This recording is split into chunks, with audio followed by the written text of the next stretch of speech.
जिवीत अशें जावं ही कविता बरोवपी बाब एड्रियन फर्नांडीस रावता पोंसुलें काणकोण गोंय. जिवीत अशें जावं जिवीत म्हजें जावं दी एके वाती परी जी आपूण लासन सोर भोंवती उजवाड दिवपी.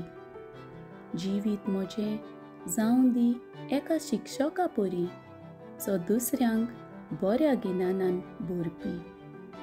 जिवीत म्हजें जावं दी घराच्या नळ्या परी जो आपूण तापोवन दुसऱ्यांक सावळी दिवपी.